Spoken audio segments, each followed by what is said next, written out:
Hey everybody, it's Austin Ward for Lettermen Row, back with another Lettermen Live at Tuesday in Columbus, Ohio. Buckeyes are done with that off date. They're going to be back to work on Saturday against Nebraska. But before we can get into all of that with today's panel, Evan Spencer down there on the far left, Beanie Wells, George Kauffman from Buyers Auto, our proud sponsor, and Jeremy Birmingham, my cohort here at Lettermen Row. The news of the day, a big one, Urban Meyer talking today to me about, and the Columbus Dispatch, Cleveland.com, about his health issues. The first time that he's really done so. It's one day after he had said he fully intends to remain Ohio State's coach into the future next year. Some of this may be beyond his control. He's not willing to go into that detail or into his future, but this is the first time that he's talked about the size of the enlarged cyst that's in his brain, the pain that it's causing him on the sideline. Guys, we've all seen this throughout the season.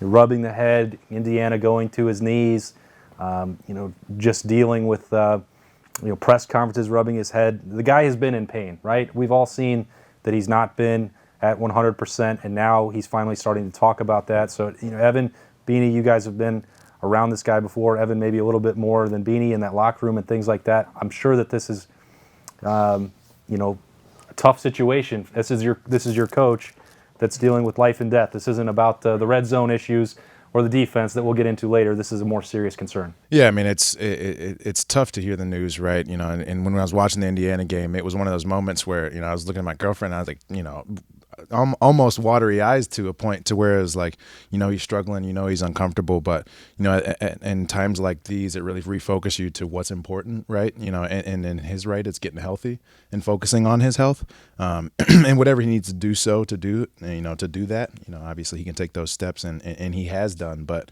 that said, I think one of those first steps is to be outward about, hey, these are the things that I'm dealing with. I have a team around me, but, part of this process is going to rely on the community, because at the end of the day, that's what Ohio State's about.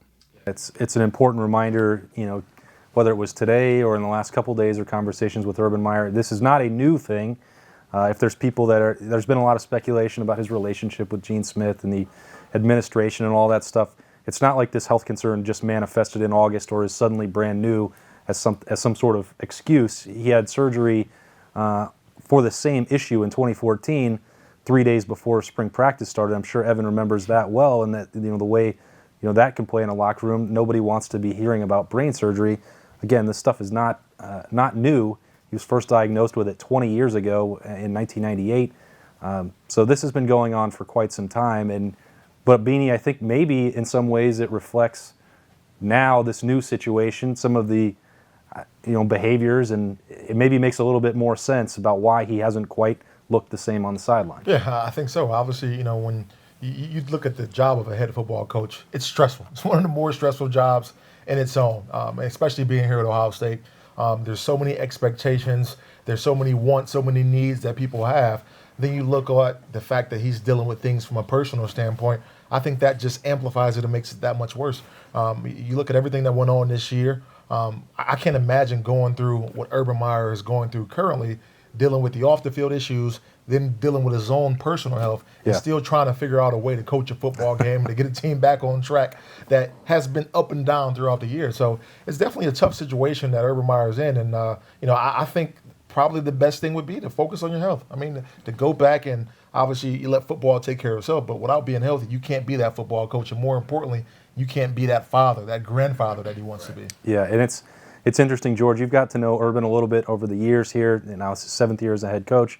And you've spent time with him off the field. You've seen the way he coaches on the field. And for him to even, I think, make a concession about the intensity of the pain, which is as private as he is, I think that told me, just with him saying anything at all, how severe it is, because he is intensely private. He is raised on toughness, doesn't want to show any signs of weakness. Now, I don't know, a health matter, that's beyond your control. I don't take that as a sign of weakness, but for him, he does. And so this, to me, I think is a meaningful development. Absolutely. And I can tell you, you think of Urban Meyer as the head football coach and this super successful football genius, but I can tell you that one of his number one priorities, what's most important to him in the world, is his family. His wife Shelley and his girls, mean more to him than anything. So I think this is a time to kind of reflect on what they were saying, what's really important in life, and I just, you got to remember, all football aside, this is a person, a human being that I really hope has a good prognosis and does what's best for him and his family. The tricky part of dealing with all this, Berm, and it's not just for the current players or the recruits or whatever. I mean, this, as George said, is a personal matter, and this is somebody's life that's on the line. We also cover Ohio State football year-round, and it's a delicate balance. If we say that he needs to, it's not going to be our decision. If doctors say that he needs to have this surgery, or the same message that's gone on for years and years, which is that he shouldn't be blowing a whistle really hard at practice. The intensity can trigger the headaches. That he shouldn't be yelling at Evan and the players. Like, this is one of the most intense people on the planet, right? Like, I don't know how he can continue to do the job in that capacity, but I'm not going to make a prediction. But it's hard for them to manage this because this becomes a very tricky, delicate situation now for years to come in the future of the program. Yeah, it's one of the most intense, competitive people in the profession, which is one of the most intense, competitive professions out there. A guy that has made his life football, and with a condition that's exacerbated by stress and anxiety, working in a job that is 24 hours a day, 7 days a week, 365 days a year, stress and anxiety. So it's obviously not a great combination of factors when you're talking about it for a personal standpoint, but then you look at it from a football standpoint, and it maybe helps people understand why he's chosen to align himself with coaches around him that he trusts and are close friends, as opposed to the previous way of dealing things, which was have young guys in there 2 years and out, where you constantly have to try to improve somebody and grow someone. And maybe that's part of what he's decided, hey, I'm going to take a step back and be that CEO where I don't have to have my hand in every cookie jar. And then from the football standpoint, you see it sort of reflecting on the field and seeing that, hey, maybe Ohio State isn't as crisp as they've been because of that very reason. So, when we're talking about it from a football standpoint, from a recruiting standpoint, which is certainly something that the school has to consider when they think about, hey, what's the best step for Urban, what's the best step for the program, there's no easy answer because you're dealing with someone's life and you're also dealing with a program that is making millions of dollars a day, basically, and you wonder, hey, how do we navigate this? And I think that obviously the first step for Urban was to go and talk to you guys today and to sit down and say, hey, this is a problem, but I do plan on being here. And for people who are around Ohio State to know that if he can't be for whatever reason, the Buckeyes are the Buckeyes. It's Ohio State football. There is a plan in place down the road for football as well, but that's not the most important thing today. I think it's important. This wasn't the conversation that I thought we'd be having at Lettermen Live, brought to you by Byers Automotive on a Tuesday. But things have changed. We will talk about football and the off date and the running game and all that stuff. But I think it's important to note something there that you're talking about, Berm. If Urban Meyer has to leave, I think that rarely has this program ever been in the kind of shape that it is right now. Evan can talk about real life Wednesdays and the way they're developing the guys for after football, the way that they've recruited, the way that the facilities have been built up. I mean, the competitiveness on the field. I don't know. I haven't been around the program forever, but if something has to happen, part of his legacy can be the way that he has left Ohio State in this position to continue to thrive without him. Now, that's not going to be something that Urban Meyer wants to do. As a competitor, he wants to lead that. But, Beanie, Evan, you guys know you've been inside those walls. Right now, it seems like he's built something that's pretty special and hasn't really happened for a sustained period like this before. No, I agree 100%. I mean, when you look at, the players that we have, the type of recruits that we go out and get, and then like you talk about the real life Wednesdays, the foundation that's been set for another coach to come in and basically just pick up where Urban left off. I think that's amazing. I mean, that's not something that every university has when they have a head coach. If that indeed happens, when they have a head coach depart, for them to just be able to step in and kind of, just turn the page and make a smooth transition. You look at all the time across the board. I mean, I go back to when I was in school, when I watched how Rich Rodriguez took over Michigan and how he left West Virginia and how that university was in disarray, and then how he left Michigan and how it was even more disarray there. There's not many situations like what Urban Meyer has done here at Ohio State. I think he would leave whatever coach in a great spot, and they would be able to thrive right away. Yeah, I don't mean to jump in, but I had said that he was he's taken on the role of a CEO, and great businesses, which is what Ohio State football is, are run by great systems, and then the people manage systems. If you're running a great business, it's because you have systems in place that anybody on a short-term basis can go in there and manage. And that's what he built, and that's what we saw with Ryan Day taking over in August, was there was no beat skipped because the systems are there. So if something were to happen and Urban Meyer decided to step away for whatever reason, whether it was temporary or permanently, again, I think there's confidence in knowing that that system that he's built is there, and there's no reason to think that the next coach, whether it was Ryan Day or Matt Campbell or whoever else has been talked about throughout the last few years, that person could come in and adjust to that system and tweak it to fit their own personality. But the pieces are all in place. Yeah, no, definitely. I mean, within the system, though, I think one of the most highlighting points there is the fact that it's all centered around the individual, right? While you can come in and be a player, right, and you feel like the mountain is so high you're never going to surpass it, and this, that, and the other. At the end of the day, once you objectively realize that all of the steps from Real Life Wednesdays to getting your butt beat in spring and in the summer, it's all to better yourself, to better position yourself. So once you realize that the motivational factor that Coach Meyer has built this machine to be, but be around development of the person, right? Development of the personal intellect, development of the aspirations of this person, and that person may want to be a professional player. That person may want to be a professional accountant, but either way, we're going to put you in front of the right resources. I think that's what Coach Meyer's done so well. And kind of like a unique backward angle there. I think that's also what makes him so good, and in the sense that, or in the motivation sense, right, to get guys to really want to play for him, play for one another, because they know at the end of the day, the person that they represent is supported, and Coach Meyer did and has done a really good job at building that machine, putting the right programs in place so that when different characters do need to come in where they need to, hopefully that machine has enough momentum and has enough real life cases to really build off of and really continue what's been built so far. All right, let's reset a little bit here for Letterman Live, brought to you by Byers Auto. There is a football game, and one thing that Urban Meyer stressed over and over was that he was managing this situation because he can continue to coach.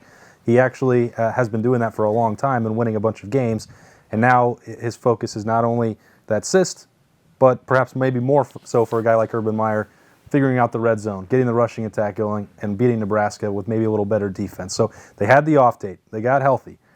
There's a chance now to go make a run in November and win the Big Ten championship. Beanie and Evan, again, you guys have been in through those Novembers. You know what it's like to make that push. I have to think that you guys look at that and see that off date came at the right time. Yeah, I think it definitely came at the right time. I will say it is important noting that, taking the loss into a bye week, while it will refocus you and while you will get healthy and get the right pieces out there, it's definitely tough mentally to deal with. There's no doubt about that, having to sit on it for 14 days. So, I'm looking forward to seeing how we respond, and more importantly, how the coaching staff got the guys ready to respond. But that said, know that that's another difficult task that's been at hand for a lot of the guys, these past 14 days. I think it makes them more hungry. I mean, you go into a bye week after a loss, and not just any loss, losing in the fashion that Ohio State lost. Right. You're pissed off, one, and then you got to wait a whole nother week and watch another team play, and then watch Purdue play again. And you're probably looking at that game like, man, I mean, we lost to this team right here. How the hell did that happen? So it's a motivating factor for a lot of guys on that football team and for the coaching staff, but it also gives you an opportunity to step away from it, figure out what we can do to get back on track, certain areas in which they can get better at, and kind of reflect on a little bit. But I'm certainly looking forward to watching this team get back on the football field and seeing, all right, let's watch their imprint that Urban Meyer has stepped in. Maybe he steps in on the defense a little bit and kind of, pulls the reins back and say, you know what, I'm the head coach. I'm going to be the dictator in what we do. And you talked about watching those games on Saturday, George. At least Ohio State, one thing we haven't even mentioned on a Tuesday, the first college football playoff rankings come out tonight. Ohio State will get to see the road ahead, the rankings that they're in now. Had a handful of upsets in the top 25. Ohio State didn't play. They were feeling bad about that loss, but then they already started getting some help. It's a team that can get back in position. So were you happier to see some upsets, George, or more disappointed that Purdue couldn't back it up the next week? Well, I mean, typical that Purdue goes back to being Purdue. But I'm always happy to see an upset as long as it's not Ohio State. I want them all to lose, to be honest. Except for Syracuse. They had a great upset win over NC State. But from the fan perspective, one of my big things is, after a loss like that, they're coming home, which is always a plus. And for the fans to cheer as loud as they possibly can when the team comes into the stadium and just remind them how important they are, how awesome they are, how much we still love them. A loss is a loss. It's going to happen. But just cheer as loud as you can and remind them that they got 110,000 people that love them no matter what. And Berm, dotting the I's this week, actually had some Zach Harrison news for this week. Yeah, I mean, I try to avoid it as much as I can, but sometimes you can't. Zach is expected to be at Ohio State on Saturday for the game against Nebraska. It's an opportunity for Ohio State to maybe see him twice in November because he's potentially going to come back for the Michigan game in late November. Did I say September? I meant November. I'm getting very confused. I woke up this morning at like 7 o'clock, and it was so dark that I thought it was like 3 a.m. still. But it was so... I can't wait for daylight savings on Sunday. But this is one of the best answers I've ever heard to a Zach Harrison question. See, what I'm doing here is talking about anything but Zach Harrison. No, you can't. Because... anyway, it's a good opportunity for Ohio State. Larry Johnson and Urban Meyer both visited him last Friday for his game. Larry Johnson, and Zach Harrison, is going to be playing up in Toledo, my neck of the woods, on Friday, so I'll see him on Friday night. So it's really an opportunity for the Buckeyes to go out and, as George alluded to, for the Ohio State fans to go out on Saturday and to really put together a show. The Buckeyes are going to be decked out in the all blacks. They're going to look sweet. But, really this is about Ohio State. All black in the middle of the day. Yeah. Well, I mean, Ohio State fans need to go out and cheer like hell for the Buckeyes, despite the fact that they got beat by 29 points at Purdue, despite the fact that there's all this uncertainty. Go out and show why you're the best fans in the country and why a player like Zach Harrison from Columbus, who may not want to stay home because of the pressure at Ohio State, take some of the pressure off by being a great fan no matter what. And I don't know that people will ever do that because people would rather be angry all the time. But that's their problem. It's not helping anybody. So go out there and be loud for the Buckeyes, and that's how you make an impact on recruiting if you're interested in that. And who doesn't like a blackout on a Saturday? Yeah, afternoon? Saturday. I've blacked out so many Saturday afternoons in my life. The temperature's supposed to be like, but It's supposed to be like 52 and sunny. Perfect. Yeah, but I mean, nonetheless, we don't have any corny 12th man on the field sayings for people in the stands. But that said, I think within the recruiting, right, that is a really important point to hit on, right, is to be able to say, we got to be able to show not only the people that are in the community now, but the next wave of community members that listen, good, bad, or indifferent, we're going to be around you and we're going to support you. And I think that being able to do so in adverse situations are what pushed the needle in some of those instances. Following up on that, Ohio State's playing Nebraska on Saturday. Nebraska started off season 0-6. They've won their last 2 games. And 2 weeks ago, for the Minnesota game where they blew out the Golden Gophers, they were sold out. 90-some thousand people. They're at the beginning of the game. They're at the end of the game. This week, Ohio State's going to lose a recruit to Nebraska on Thursday night. Wan'Dale Robinson's probably going to commit to Nebraska instead of Ohio State. And that is part of the reason why these kids still are interested in going to a place like Nebraska, because you know what you're going to get every week. And maybe they're going to be unhappy. We watched Ohio State last year in Lincoln just blow the doors off of the Cornhuskers, and their fans were there the whole time. They didn't leave early.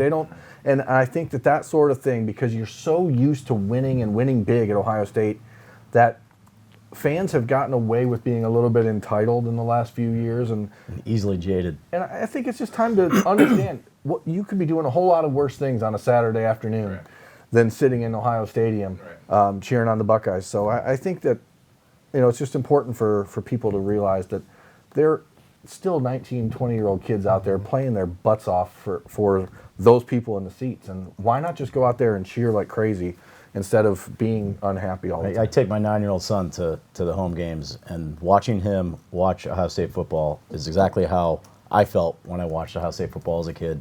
And I always think to myself, when some JA is screaming, "Why the hell did you run that play?" and my son's still excited, everyone should feel about Ohio State college football the way that 9-year-old boy feels. It's just, you just enjoy it. It's excitement. And when you're screaming and pissed off, you're mad at a 19, 20, 20-year-old kid who's Playing a game. Who's showing more maturity down on the field than a lot of these people do in the stands. So it kills me when I see people act like that. Yeah, to me, like when you're talking about a game, and what we started this show off talking about something so important, then it's all about perspective and realizing where else could you be on that Saturday afternoon? What else are other 19 and 20-year-olds around the country and the world being forced to do on a daily basis? And why not just go out there and enjoy it? Appreciate it. All right, so when those fans get back to the Horseshoe and pack it for that amazing afternoon blackout, guys, we talked about those three main issues. We know what they are at this point: red zone offense, run the football, big plays on defense, and I think you can pick all three levels if we wanted to expand the problem to the pass rush or the linebackers out of position or the secondary, whatever. We can do that.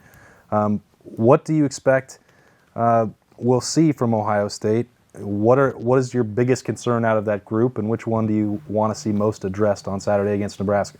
Evan. I think that there will be 35 or more rushes in this game. I mean, I really think that, Coach probably and the staff, hit home on the guys that, listen, we need to get back to being a physical team that's in control of the clock and that can do whatever we need to do in terms of clock management, in terms of moving the ball, in terms of tempo, in terms of slowing it down. I think that that's going to be a real importance this week. And that said, I think that we'll get a good dose of both of our backs. Beanie? I think for the most part is scoring points. I mean, when you get in the red zone, that's an opportunity to score points. And, we haven't been doing that quite well lately. I certainly hope that we don't get into a situation to where we see Jeremy Birmingham's guy and we're bringing in packages similar to what we did in, 2015? A little taste of Tate? I hope that's not what we see, but if it helps, then so be it. I just want to see a score point. Beanie, isn't this the thing? Like, now that you mentioned it, I mean, I don't see why that's the solution, right? Lots of spread teams have immobile quarterbacks that aren't running it down there, and they find ways to score points. Like, I don't know why you take Dwayne Haskins off the field, and I know that you agree with me. Don't put a tape package in. And I don't want to see it. Yeah. I don't personally, I'm not advocating for a tape package. Yes, you are. I knew it was coming with him, so I said it before he got to it. Whatever you do, get the ball to your running backs in the red zone.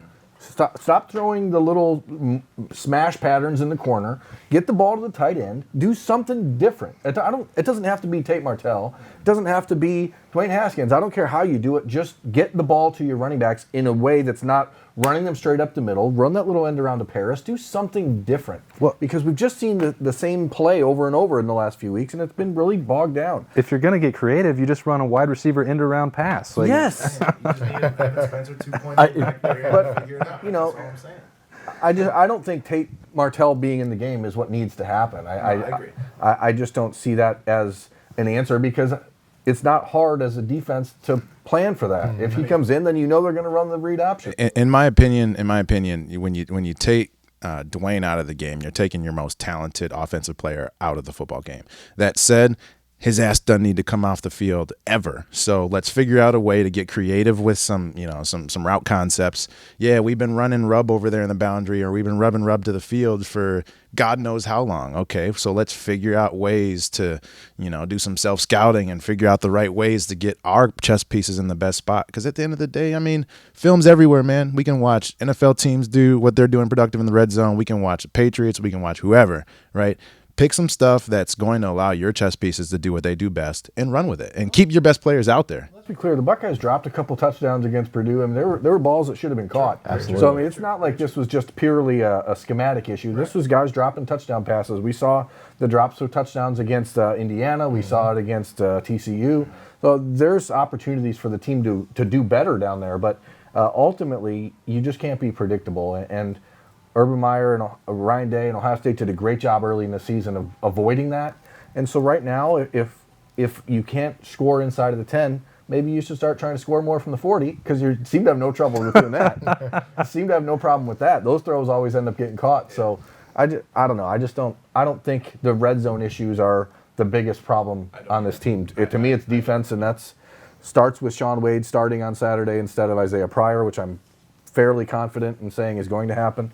And then it's about putting the linebackers in a better position to actually read and react to a play instead of being thrust into the line of scrimmage where you leave a 10, 12-yard gap in front of the safeties and you're just getting picked apart all day. J.D. Spielman is going to be targeted a ton by Nebraska, similar to the way that Rondale Rondale Moore, not Wandale Robinson, who I just talked about. They're going to try to get him the ball all over the place. And so put your linebackers in a position to succeed. Change the scheme, because that's the problem on defense. Well, George Berm just took it all out Sorry, there. So George. I'm a little intense about this. I don't know what's left for you. What's the thing that you most want to see on Saturday? Well, going back to the three problem areas, I think you get the running game going, it solves all the red zone problems. Sure. And just as Berm said, there's been a bunch of drop passes in the end zone. Shore that up. I know Austin Mack's He's out for the season, right? Right. But I mean, we're deep enough at wide receiver. I mean, we got to catch those passes. And the linebacker positions, to me, is I mean, you see them line up, and it's like they're going to throw over the middle. The whole middle of the field is open. Right. And sure enough, and then it's like the next play, it's like they're going to do it again. So to me, they gotta and the talent on. I mean, I love Browning. I mean, he's making plays, and put him in a position to make more plays. I think you're going to see a significant improvement. All right, so those are all the things that we want to see from Ohio State on Saturdays. They look for some improvement and get back on track in November. What are we going to see, guys? What are the score predictions here to close out Letterman Live, brought to you by Byers Auto on a Tuesday? Evan's thinking, so we'll start with Berm. We'll go the reverse way. He's going to go 52-51. He better not. Beanie won't have it. Beanie's not going to have it. I'm on this side. You're going to see your reaction better now. I was up here 2 weeks ago saying Purdue was going to score 40-some points, and they did. I thought the Buckeyes would don't score. you feel good about yourself, Well, Berm? trying to a little more in the middle. I thought that Ohio State would score more than they did, but as we talked about, red zone issues kind of put the clamps on that. So I think Nebraska, with the way Adrian Martinez is playing right now, he's a true freshman, but he's playing really good. He's a guy that, if he didn't have a torn labrum last year, would probably be Ohio State's third quarterback right now, but they never got to see him throw. So they went after Matthew Baldwin, who then, of course, tore his ACL in the first play of his last high school game. So you haven't got to see him either. But Maurice Washington's a really good out-of-the-backfield threat for Nebraska as well. J.D. Spielman, like I said, is good. I'm not confident that Greg Schiano is going to make any changes with the defense, so I think that Ohio State is going to give up some points. I think you're talking 52 to 28. 52-28 Buckeyes. I like Beanie's reaction every time you predict something. Like, It's it's still a lot of freaking points, man. Let me ask you this, Mr. Wells. Have you noticed an opportunity yet for Ohio State to stop anyone with their defense? Have you noticed them doing it? No, I haven't. We're 9 games in. Oregon State.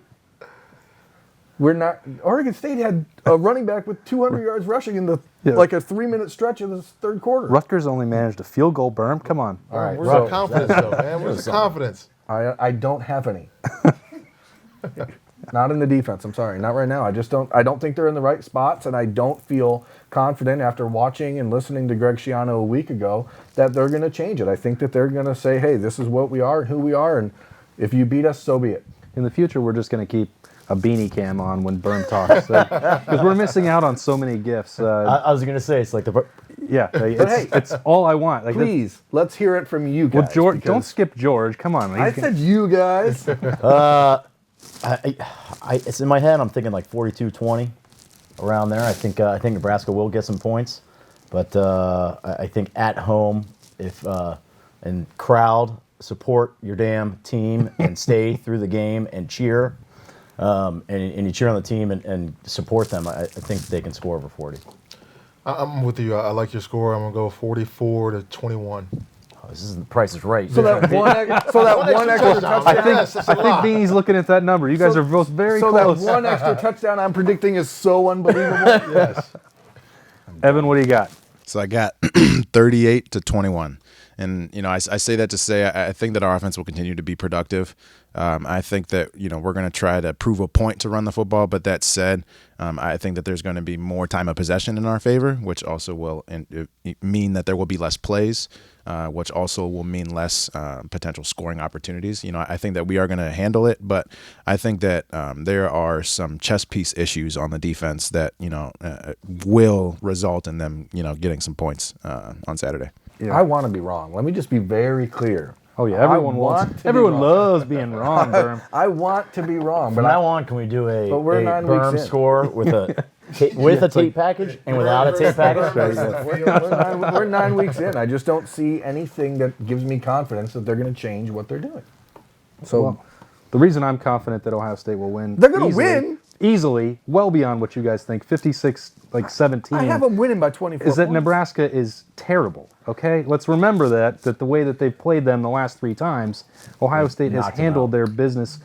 They are so much better physically. Nebraska is not Nebraska. Okay, I remember if Purdue this team, losing to Eastern Michigan. This if the season. schedule said Rutgers, if the jersey said Rutgers this week, you guys would be picking the same score that I am, and that's how they play. They just happen to have Scott Frost instead of Chris Ash, and they used to be black shirts, and they used to have that. They're not, and they still won't be for several more years. Ohio State is going to win easily. 24 points is an easy win. I'm just saying people are still going to lament the fact that When was the last time they won by 24 and people felt good? That's still nobody's not ever enough. felt good ever. I won't argue that. People want to be mad all the time. Mad I online. want something to tweet about. Come Yeah. on, prove us wrong. All right. Saturday, 12 o'clock. Let's go. Go Bucks. Go Bucks. We should probably wrap it up there before any of us get more worked up. It's been an interesting Tuesday here at Lettermen really Live, tough brought to you by Byers Auto. That was Evan Spencer, Beanie Wells, George Kauffman, Jeremy Birmingham. I'm Austin Warden. We'll be right back here next Tuesday talking about Ohio State winning by 35 plus, according to me. Don't listen to Berm. We'll talk about that next Tuesday right here. See you then.